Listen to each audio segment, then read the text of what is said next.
I cheated on my husband. Now I can't choose between two loves. The morning light filtered through the curtains, casting a soft glow over the bedroom.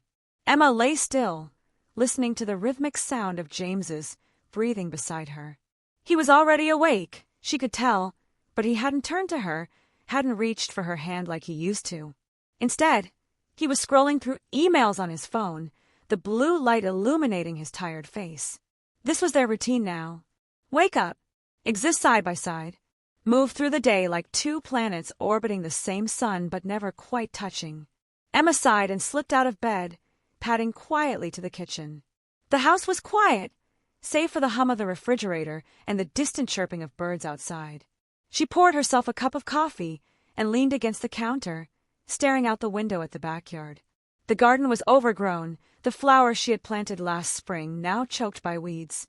She had meant to tend to it, but somehow, the days always slipped away from her.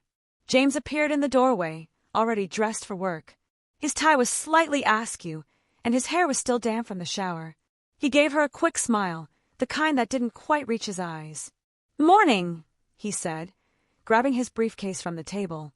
"Morning," Emma replied, her voice soft. She wanted to say more, to ask him to stay, to talk, to see her, but the words caught in her throat. Instead, she watched as he kissed her cheek, the gesture perfunctory, and headed for the door. "Don't forget, I have that late meeting tonight," he called over his shoulder.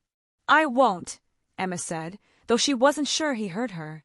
The door clicked shut, and she was alone again. The day stretched ahead of her, empty and endless. Emma tried to fill it the way she always did: laundry, grocery shopping, answering emails for her freelance graphic design work.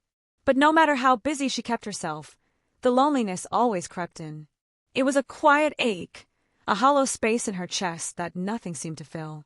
That evening, she stood in front of the mirror, getting ready for a networking event she had been invited to. It was the kind of thing she usually avoided, but tonight, the thought of staying home felt unbearable.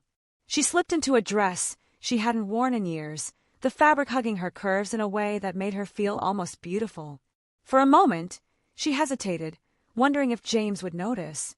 But then she remembered his late meeting and pushed the thought aside. The event was held in a sleek, modern gallery downtown. The room was filled with the hum of conversation and the clink of glasses. Emma hovered near the edge of the crowd, sipping her wine and trying to look like she belonged. She was about to leave when a voice broke through the noise. "You look like you're plotting your escape." She turned to see a man standing beside her, his dark eyes sparkling with amusement. He was tall, with tousled hair and a smile that seemed to say he knew a secret no one else did. "Am I that obvious?" Emma asked, laughing despite herself. "Only to someone who's been there," he said, extending a hand. "I'm Adrian." "Emma," she replied, shaking his hand. His grip was firm, his skin warm against hers. They talked for what felt like hours, though it couldn't have been more than 20 minutes. Adrian was a photographer, and his passion for his work was infectious. He spoke about light and shadows, about capturing moments that most people overlooked. Emma found herself hanging on his every word, drawn in by his energy and the way he looked at her, like she was the most interesting person in the room. When the event ended, Adrian walked her to her car. The night air was cool, and the city lights reflected in the puddles on the pavement. "It was nice meeting you, Emma," he said, his voice soft.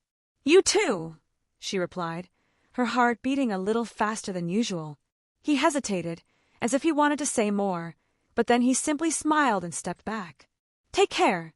As Emma drove home, she couldn't stop thinking about him. There was something about Adrian that made her feel alive, like a part of her that had been dormant for years was suddenly waking up.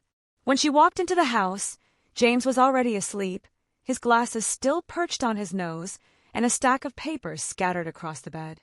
Emma stood in the doorway, watching him for a moment. She wanted to feel something, love, guilt, anything, but all she felt was a quiet sadness. She climbed into bed beside him, careful not to wake him, and stared at the ceiling. The house was silent, but her mind was anything but. Continued in the next video.